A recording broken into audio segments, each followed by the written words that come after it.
Personnellement, je pense qu'on n'éduque pas l'esprit.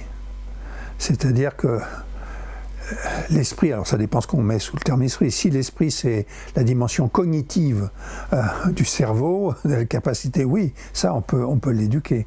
Si l'esprit c'est quelque chose qui vise à comprendre en quoi on est relié à l'ensemble du monde, non seulement de soi-même mais des autres, du monde vivant plus largement, du monde humain et du monde cosmique, je ne suis pas sûr que ça s'éduque vraiment. C'est plus de l'ordre d'une expérience, hein, de l'expérientiel, d'une épreuve, je dirais, de vérité en soi-même, et d'un éveil peut-être aussi, que d'une éducation systématique. Moi, je suis plus proche du bouddhisme chinois, qu'on appelle le bouddhisme Chan, qui a donné le zen, donc de la voie subitis, comme on dit, c'est-à-dire les choses, et qu'on trouve chez Krishnamurti, hein, c'est très très vrai chez lui, c'est-à-dire les choses se révèlent par une épreuve de vérité,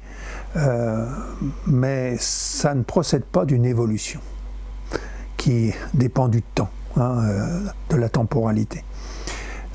On peut penser ça, et je pense qu'il y a quelque chose aussi de pertinent à cela, c'est-à-dire qu'on se prépare. On peut se préparer, mais c'est certainement mieux d'avoir quelques expériences où on fait le calme en soi, où on n'est pas toujours dans l'agitation, où on n'est plus dans l'attrait pour le pouvoir, l'attrait pour l'argent, comme on n'arrête pas de nous le dire à l'heure actuelle dans cette société capitaliste. Non. Ça a du sens de prendre des distances par rapport à ça, mais cette prise de distance est toujours de l'ordre de la pensée malgré tout. Or, ce dont je parle là, c'est-à-dire un éveil que Krishnamurti appelle un éveil de l'intelligence, c'est d'un autre ordre. C'est d'un autre ordre et c'est quelque chose qui intervient à un certain moment, qu'on ressent profondément, qui a à voir avec le corps, c'est pour ça que le Qigong est très important aussi, mais aussi le Tai Chi, et d'autres pour moi c'est aussi la poésie, parce que la poésie pour moi est très sensorielle, elle est inscrite et elle s'exprime aussi par le corps, mais c'est quelque chose qui se joue à ce moment-là et qui fait qu'on a sur les mêmes choses, c'est-à-dire sur le monde, sur ce qui se passe dans le monde, un autre regard. On voit la même chose que tout le monde. Néanmoins, si on est passé par cet éveil subi, on a un autre regard, on voit la fleur d'une autre façon, on donne une interprétation très différente, non pas sur le plan cognitif, mais sur le plan, je dirais, ontologique, personnel, intérieur, à la fleur. On voit une situation sociale, on voit l'autre humain, l'autre visage, d'une autre façon aussi. Et l'autre façon, c'est toujours une façon reliée, d'être relié. J'appelle ça la reliance. Mais effectivement, c'est ça dont on fait l'épreuve de la reliance. Et naturellement, si on fait cette épreuve-là, on a un changement radical dans ce qu'on appelle l'éducation. Hein, l'éducation, ça n'est ni l'instruction, à ce moment-là, ni même la formation, ni l'apprentissage. Ça n'a rien à voir avec l'instruction militaire. Par exemple, quand j'ai fait mon service militaire, j'ai eu l'occasion d'être instructeur militaire. Naturellement, ça n'a rien à voir. Savoir tendre une embuscade, ça n'a rien d'éducatif. C'est, je dirais même, le contraire de l'éducation. Donc, l'éducation, c'est autre chose. Même si ça peut passer parfois, notamment par la formation, l'apprentissage, ou l'instruction, au sens où on a quelques repères cognitifs, des livres à lire, des choses comme ça. Mais l'éducation, c'est autre chose. L'éducation, c'est justement ce cheminement vers ce point d'existence expérientielle où on va se révéler à soi-même, dans son intériorité, en tant qu'être relié à l'ensemble du monde. Voilà ce qu'est véritablement l'éducation. Et il faut dire que ce type d'éducation n'existe pas dans le monde scolaire et universitaire. Ça, je veux insister là-dessus, ça n'a pas d'existence. l'instruction a une existence, la formation a une existence, l'apprentissage a une existence. Ce type d'éducation, ce que j'appelle réellement éduquer, moi, n'a pas d'existence. Alors, pour moi, l'éducation, là, j'ai toute une théorie d'éducation que j'ai développé ça dans mes, notamment dans les textes qui sont en ligne sur mes sites, puisque je mets tout sur Internet, moi, depuis longtemps. Pour moi, l'éducation, c'est une médiation défi. Un éducateur, c'est quelqu'un qui est dans la médiation défi. Il est d'abord du côté de la connaissance de soi. Lui-même doit avoir fait cette démarche dont je viens de parler, d'être relié, d'avoir reconnu en lui-même en quoi, justement, il est relié, et que c'est l'être transformé réellement. À partir de là, il accepte aussi d'être en relation, si j'ose dire, cognitive, avec l'ensemble des sciences, notamment des sciences humaines.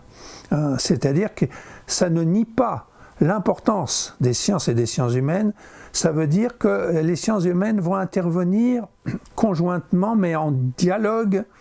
Je dirais, moi j'aimerais bien le terme d'amitié conflictuelle entre la connaissance de soi qui est expérientielle et tout à fait personnelle, et puis les savoirs, plus largement que le savoir, les savoirs multiples qui interviennent et qui sont de l'ordre du dehors de soi-même.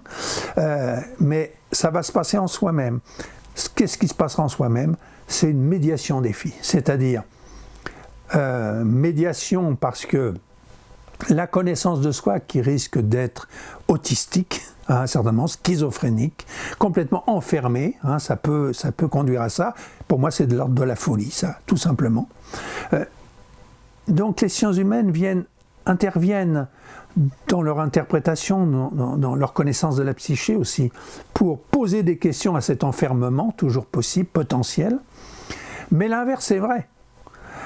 La connaissance de soi expérientielle et personnelle interpelle, interroge et met en question toutes les zones d'ombre, les trous noirs, les lacunes qui existent dans les sciences humaines et dans les sciences de la nature d'ailleurs, qui voudraient d'une façon exhaustive donner une interprétation du monde et une interprétation de l'être humain. Donc il s'agit toujours à la fois d'une médiation mais d'un défi. L'éducateur est celui qui va employer les sciences humaines pour mettre en défi la connaissance de soi, et inversement, il emploiera la connaissance de soi pour mettre en défi les sciences humaines et les sciences en général même. C'est donc à chaque fois une interpellation épistémologique. Le Qigong me semble,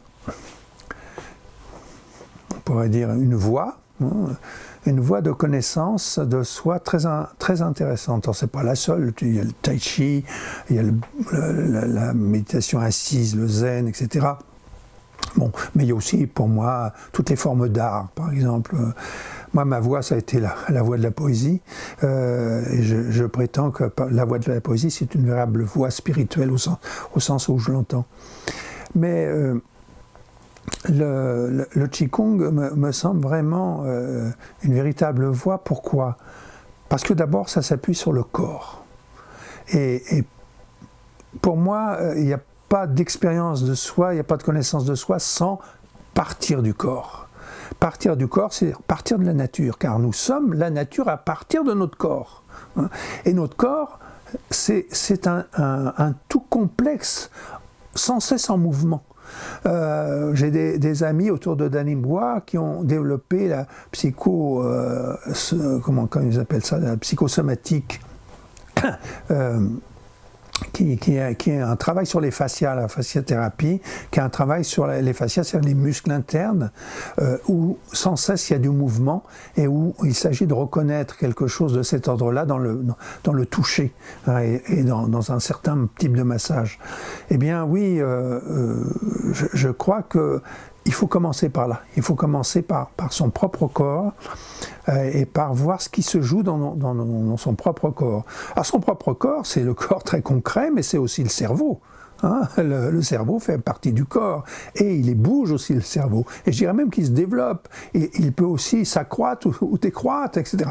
Donc cet ensemble-là est très important. Alors moi je trouve que le Qigong nous fait pénétrer dans cette connaissance du corps et surtout dans la connaissance de l'énergie, disons, corporelle. L'énergie corporelle, alors là aussi, on peut prendre les choses sous l'angle purement, simple ou simpliste même. L'énergie corporelle, c'est une énergie physique. Si on fait de la gymnastique, on va le développer. Bon. Le Qigong, c'est beaucoup plus que ça. L'énergie dont il est question là, c'est le souffle. C'est